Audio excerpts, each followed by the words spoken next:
Hello, welcome back, Nick Lenz's Comic Corner, Classics / Non-Classics.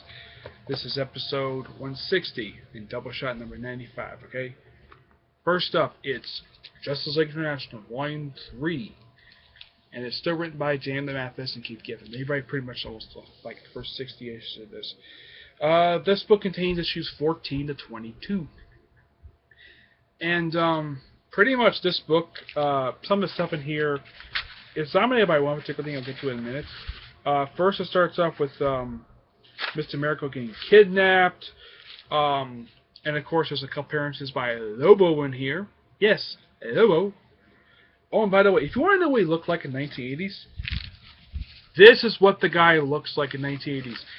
And most of this book is dominated by basically the Justice League International, which had Hawkman and Hawkwoman join the team at the time, basically going to an apocalypse to rescue Mr. Miracle, who had been kidnapped by this yellow golden-faced villain, who basically was flirting with Granny Goodness for some reason.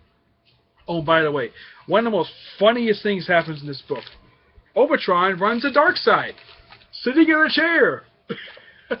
Doesn't that remind you of some people who read Countdown, of him basically showing up and sitting on Mary Marvel's couch? I thought that was funny that he actually did that. He's actually a nice guy, despite the fact he's a freaking dictator. The guy has got like he's got like his whole planet under his control. Yeah, this book is funny as all hell, but it's really epic because they go to Apocalypse, rescue Mr. Miracle. Basically, you get a bunch of, basically about every single person associated with Apocalypse shows up in this very book. You get Granny Goodness, stuff like that. Except for there's none of the new gods in here. But otherwise, though, this book is really good. I definitely recommend it. I want to spoil everything that happens in these books, but I definitely recommend you get these. You have a blast reading these books, as did I.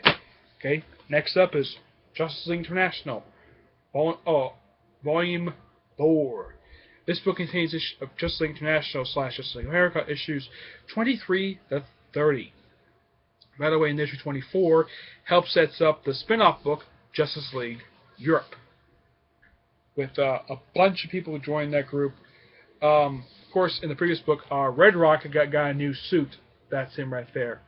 The guy with the visor, that's the new Red Rocket suit. It's the same guy, but otherwise, though. Oh, and also I forgot to mention, that explains how Queen Bee took over this fictional country called Bengali, I think it's called.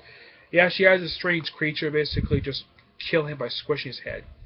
It's not exactly graphic, but it's weird. Yeah, and this book simply has the debut of the Injustice League, though it's basically comprised of C-listers.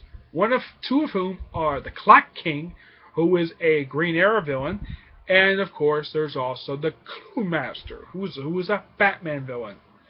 Yeah, and they spend most of the book fighting in this very book. Of course, by issue 26, the book is renamed Justice League America, because basically Justice League International split the two teams. Basically, you have the American branch and you have the European branch. Of course, later on, you also have a few other branches at the same time. This book is really good. Plus, out of the first 4 books, this one's the thickest, with 8 issues in there. Yeah, this one's the longest of all the books. Yeah. Let's see. Oh yeah, and apparently at the end of the book, Huntress joins the team. Yes, Helena Bertinelli. A person who's also somewhat crazy. Not super crazy, but somewhat crazy. Otherwise, though, awesome book.